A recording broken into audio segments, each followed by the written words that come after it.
Hello viewers, I doctor SBK Lal welcome you all in this YouTube channel. इस YouTube channel में आपका बहुत बहुत स्वागत है। यह वीडियो अलंकार के ऊपर है। सबसे पहले हम समझते हैं कि अलंकार क्या होता है। तो अलंकार का शाब्दिक अर्थ होता है आभूषण या गहना। तो जिस प्रकार कोई स्त्री अपनी सुंदरता को बढ़ाने के लिए आभूषणों का प्रयोग करती है, ठीक उसी प्रकार भाषा की और काव्य को सुंदर, आकर्षक और प्रभावशाली बनाने के लिए जिन तत्वों का प्रयोग किया जाता है उन्हें अलंकार कहते हैं। हम देखते हैं ना कि महिलाएं आभूषण धारण करती हैं। आभूषण क्यों धारण करती हैं? क्योंकि आभूषण के प्रयोग से, आभूषण के उपयोग से उनकी सुंदरता बढ़ जाती है। तो कोई स्त्री अपनी सुंदरता को बढ़ाने के लिए आभूषण का प्रयोग करती है। उसी तरह भाषा और काव्य को सुंदर, आकर्षक और प्रभावशाली बनाने के लिए, यानी कि भाषा को सुंदर बनाने के लिए हम अलंकार का प्रयोग करते हैं। तो सरल शब्द में कहें तो काव्य की शोभा बढ़ाने वाले तत्वों को अलंकार कहते हैं। अब अलंकार के भेद की बात करें तो मुख्य रूप से अलंकार के दो भेद माने जाते हैं। कहीं कहीं तीसरा भेद भी आपको मिलेगा और उसको कहा जाता है उभयालंकार। तो सबसे पहले समझते हैं शब्दालंकार। जब काव्य में किसी विशेष शब्द के प्रयोग के कारण सौंदर्य या चमत्कार उत्पन्न होता है तो वहाँ शब्दालंकार होता है। यदि उस शब्द की जगह उसका पर्यायवाची शब्द रख दिया जाए तो वह चमत्कार समाप्त हो जाता है। अब इसके उपभेद की बात करें तो इसमें आता है अनुप्रास अलंकार, जहाँ एक ही वर्ण की आवृत्ति बार बार हो, मतलब एक ही वर्ण को बार बार दोहराया जाए। जैसे हम कहते हैं तराने तनुजा तट तमाल तरुवर बहुछाये, तो यहाँ हम क्या देखते हैं कि तो वर्ण बार बार आया है। उसी हिसाब से शब्द अलंकार का दूसरा उपभेद है यमक अलंकार। तो जहाँ हम देख रहे हैं कि एक ही शब्द दो या दो से अधिक बार आता है, लेकिन हर बार उसका अर्थ बदल जाता है। तो जहाँ पर अनुप्रास अलंकार में एक ही वर्ण की आवृत्ति बार बार होती है, वहीं यमक अलंकार में एक ही शब्द को बार बार दोहराया जाता है। यानी कि यमक अलंकार की बात होगी तो उसमें शब्द की पुनरावृत्ति होगी और अनुप्रास अलंकार में वर्ण की आवृत्ति होगी। अब हम उदाहरण से समझते हैं यमक अलंकार को। कनक कनक ते सौगुनी मादकता अधिकाय। तो यहाँ पर एक बार कनक का अर्थ होगा सोना, दूसरे बार कनक का अर्थ होगा धतूरा। तो यहाँ पर दो बार कनक शब्द का प्रयोग हुआ है, लेकिन उसका अर्थ सेम नहीं रहता है, अर्थ चेंज हो जाता है। फिर एक होता है इसी का, अगर हम बात कर रहे हैं शब्दालंकार का, तो इसका तीसरा उपभेद में आता है श्लेष अलंकार, जहाँ शब्द तो एक ही बार प्रयुक्त हो लेकिन अर्थ एक से अधिक निकलते हों, यानी कि एक शब्द से कई अर्थ चिपके हों। जैसे रहमन पानी राखिए बिन पानी सब सून, पानी गए न उबड़े मोती मानुष चून। तो यहाँ पानी के तीन अर्थ हैं, चमक, प्रतिष्ठा और जल।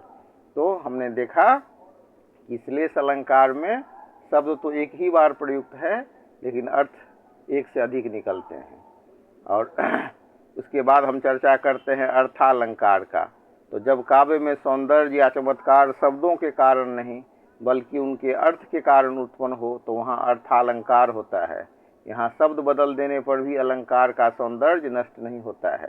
और इसके उपभेद की बात करें तो इसमें आता है उपमा अलंकार, रूपक अलंकार, उत्प्रेक्षा अलंकार, अतिशयोक्ति अलंकार।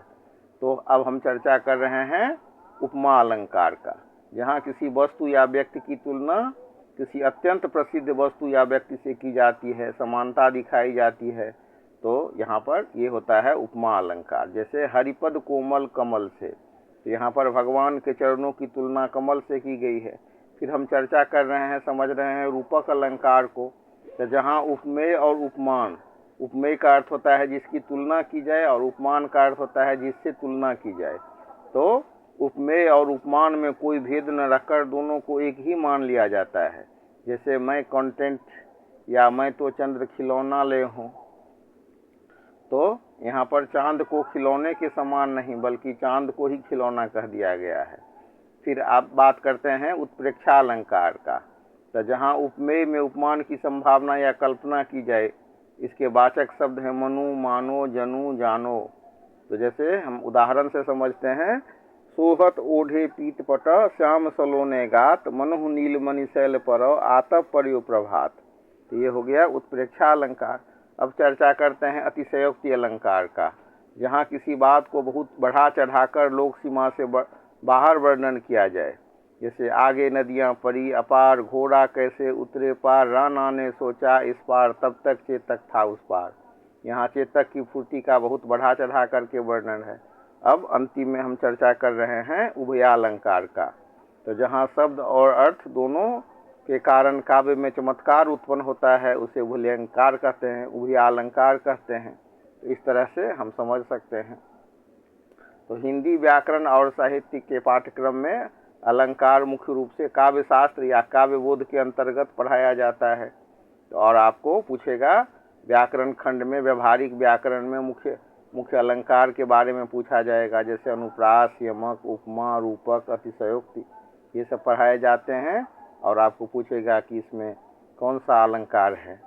तो इस तरह से हम समझ सकते हैं किसी भी मानक हिंदी व्याकरण की पुस्तक में अलंकार को आमतौर पर पुस्तक के अंतिम खंड में पढ़ाया जाता है। प्रथम खंड में वर्ण विचार, द्वितीय खंड में शब्द विचार, जिसमें आता है संधि समास, संज्ञा, सर्वनाम आदि, तृतीय खंड में वाक्य विचार, और चतुर्थ खंड में आता है रस, छंद और अलंकार।